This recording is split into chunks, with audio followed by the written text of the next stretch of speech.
Doctor کا بڑا ہی زبردست واقعہ میں نے کتاب میں پڑھا. ڈاکٹر احمد اس شخص کا نام تھا. ایک کنٹری میں وہ بڑا زبردست ڈاکٹر تھا اور one of the biggest doctor of that country. حکومت نے پلان کیا کہ اس ڈاکٹر کو کنٹری کا سب سے بڑا ایوارڈ دینا ہے, سب سے بڑا انعام. ایک سیمینار مقرر کیا گیا, اس کو ایز اے اسپیشل گیسٹ مہمان خصوصی بلایا گیا. کہا دنیا بھر سے لوگ بلائیں گے, پاکستان کے یا اس ملک کے بڑے لوگ آئیں گے, آپ کو گفٹ دیا جائے گا, آپ کو ایوارڈ دیا جائے گا. ڈاکٹر صاحب بڑے خوش کہ میرے اعزاز میں اتنی بڑی تقریب. مثال دیتا ہوں, ان کی منڈے کو تقریب تھی, سنڈے کو انہوں نے فلائٹ بک کر لی کیپٹل جانے کے لیے, دارالحکومت میں جانے کے لیے. سنڈے کو جب فلائٹ ٹیک آف ہوتی ہے, بڑے خوش ہیں ڈاکٹر صاحب کے لائف ٹائم ایک ایسا ایوارڈ مجھے ملنے والا ہے جو پوری زندگی میں نہیں ملا مجھے. فلائٹ ٹیک آف ہوئی اور جہاز جو ہے وہ جیسے ہی ٹیک آف ہوا تھوڑی دیر بعد موسم خراب ہو گیا. جہاز میں بڑے ہچکولے آنے لگے, بڑی گھبراہٹ ان کو ہو گئی. ایسا لگا کہ جہاز کہیں حادثے کا شکار نہ ہو جائے. کیپٹن نے اعلان کیا کہ جہاز میں کوئی فنی خرابی ہے, موسم بھی بڑا خراب ہے, ہمیں کسی چھوٹے سے ایئرپورٹ پر جہاز اتارنا پڑے گا. اس جہاز کو ایک چھوٹے ایئرپورٹ پر خیریت سے لینڈ کروایا گیا. سب لوگوں نے سکون کا سانس لیا. ڈاکٹر صاحب پریشان تھے کہ مجھے آج کسی صورت بھی کیپٹل دارالحکومت پہنچنا ہے, کل ایوارڈ میرے لیے ہے, ساری دنیا آنی ہے اور میں نہیں پہنچ سکا. ڈاکٹر صاحب ویٹ کرتے رہے کہ اب کب اڑے گا. ایئرپورٹ کے عملے نے کہا کہ حضور آج جہاز نہیں اڑ سکتا, یہ جہاز میں ایسی خرابی ہے, ہمارا ایئرپورٹ بھی بہت چھوٹا ہے, ہمارے یہاں کوئی ٹیکنیکل اسٹاف نہیں ہے, یہ کل ہو سکے گا. ڈاکٹر صاحب کہے میں مر جاؤں گا, بہت بڑا پرابلم ہو جائے گا, مجھے کل بہت بڑا ایوارڈ ملنا ہے, مجھے کیپٹل پہنچنا ضروری ہے. کہ دیکھیں اگر آپ نے بیٹا ہر نماز کے بعد دعا کرتی ہوں کہ اتنے پیسے جمع ہو جائیں کہ میں اپنے اس معذور بیٹے کو ڈاکٹر احمد کے پاس لے جاؤں, تم مجھے مسافر لگتے ہو, ذرا تم بھی دعا کر دو میرے بیٹے کا علاج ہو جائے. ڈاکٹر احمد دسترخوان پر بیٹھ کر رونے لگا. کہتا ہے ماں جی میرے جہاز کا خراب ہونا, چھوٹے ایئرپورٹ پر اترنا, میری گاڑی کا راستہ بھولنا اور آپ ہی کے دروازے پر آ کر کھڑے ہونا, یہ فقط آپ کی دعاؤں کا ثمرہ ہے. میں ہی ڈاکٹر احمد ہوں, آج آپ کے گھر میں آ گیا ہوں, میں آپ کے بیٹے کا علاج کروں گا. یہ ہے دعا. اللہ سے دعا کرو تو گھبراؤ نہیں, اللہ سے دعا کرو تو یقین رکھو, اگر واقعی دل سے دعا ہے تو رب راستے بنائے گا, وہ غیب سے مدد فرمائے گا. مجھے لگتا ہے میرا مسئلہ بڑا ہے, اور پھر میں وہی بات کروں گا کہ جس کی ماں زندہ ہے, خدا کی قسم ماں کی دعائیں لے لو, پوچھو ان سے جن کی ماں چلی گئی ہے. آج جس کی ماں نہیں نا, وہ کس سے دعائیں کروائے, وہ کس سے التجائیں کروائے. سفر پہ ہوتے تھے تو پیچھے کوئی تھا جو مصلی بچھا کر دعا کرتا تھا. ہر تھوڑے دنوں بعد پیغام آتا تھا بیٹا کدھر پہنچے, بیٹا طبیعت کیسی ہے. ارے ماں سوچو تو صحیح, بیٹے کا کام تھا ماں سے پوچھنا کہ ماں تمہاری طبیعت کیسی ہے. ماں پوچھتی ہے بیٹا تم کیسے ہو. ہم نے راتوں کو اٹھ کر ماں کو جگایا, ماں پیٹ میں درد ہے. کبھی ماں نے ہمیں بتایا کہ میرے پیٹ میں درد ہے. بیٹا اپنی تکلیفیں سہتی رہی, اپنی تکلیفیں سہتی رہی, مگر ہمیں راحتیں پہنچاتی رہی. لے لو دعائیں, یہ دعاؤں کا سائبان ہے. نہ کرو ماں کو تنگ, نہ کرو اسے پریشان. جتنی بھی بڑی پریشانی میں ہونا ماں کے قدموں میں بیٹھ جاؤ, کہ ماں میرے لیے دعا کر دے. تمہاری ماں نے دعا کر دی نا, یہ عرش تک جاتی. اور ایک اور بات بتا دوں, کچھ دعائیں وہ ہیں جو ہم کہتے ہیں ماں دعا کر دو, ابو دعا کر دی, یہ الگ بات ہے, وہ کرتے ہیں. اتنی خدمت کرو کہ کہنا نہ پڑے, ماں خود دعا کرے یا اللہ میرے بیٹے کی خیر کر دے. ماں والد خود دعا کرے یا اللہ میرے بیٹے کے بگڑے کام بنا دے. پھر دیکھو کیا ہوتا ہے تمہارے ساتھ. اور آخری بات آج کے بیان کی کہ کبھی کسی کی بد دعا نہ لینا. دعا اثر رکھتی ہے نا.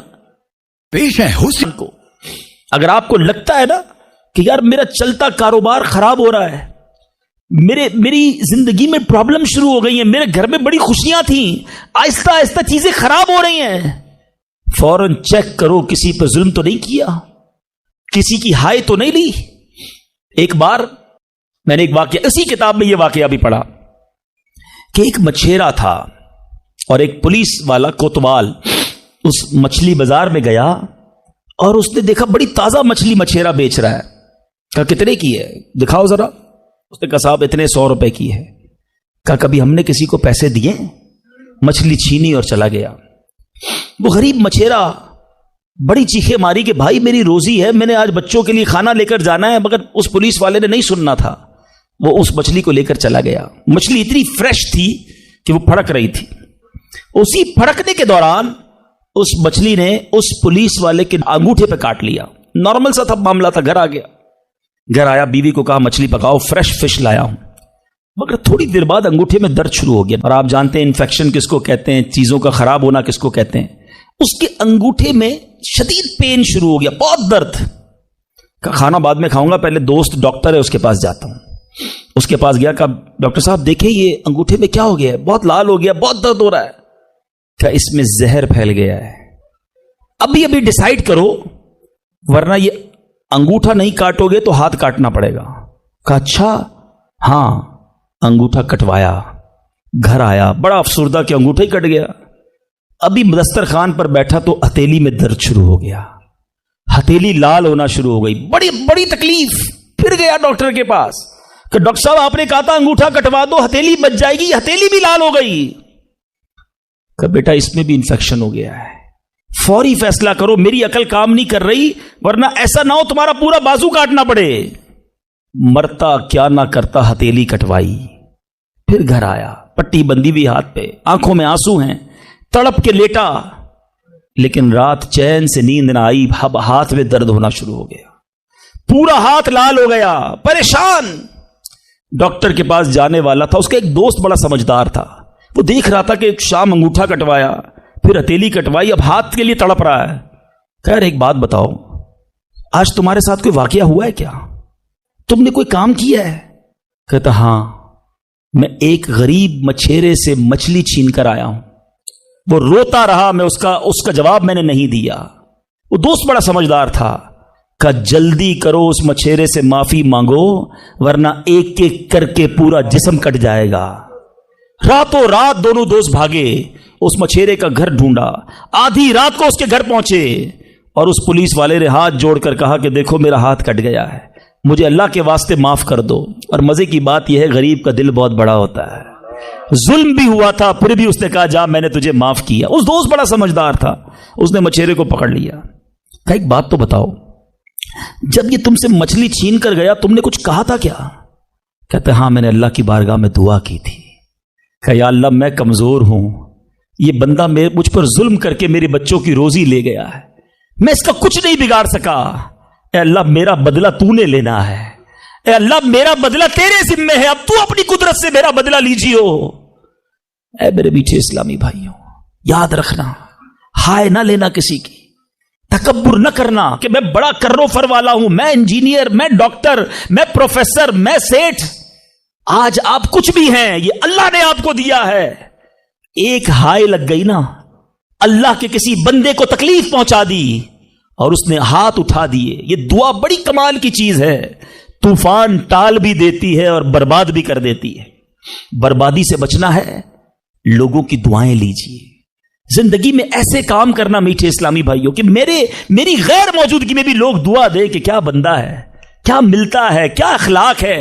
ایسا نہ کرنا کہ کسی سے مل کر جاؤ تو جانے کے بعد لوگ کہیں اتنا غرور، اتنا تکبر، مجھے ذلیل کر کے گیا. آج ملازم کو ہم ذلیل کر دیتے ہیں، آج بیوی بچوں کے سامنے گالیاں نکالتے ہیں، آج لوگ ہم سے ڈرتے ہیں. یاد رکھو یہ عزت نہیں ہے. آج آپ کا، اگر میں جو پروفیسر بیٹھے ان سے کہنا چاہتا ہوں، آپ ٹیچر ہیں اور آپ کے اسٹوڈنٹ آپ کا ادب کرتے ہیں، یہ ادب ہے یا ڈر ہے؟ چیک کیجئے. آپ کے سامنے جو ادب کرے اور پیچھے گالیاں دے، وہ ادب نہیں، وہ عزت نہیں. عزت یہ ہے کہ میں سامنے نہ بھی ہوں تو لوگ کہیں کہ کمال کا آدمی ہے، اللہ اس کی خیر فرمائے.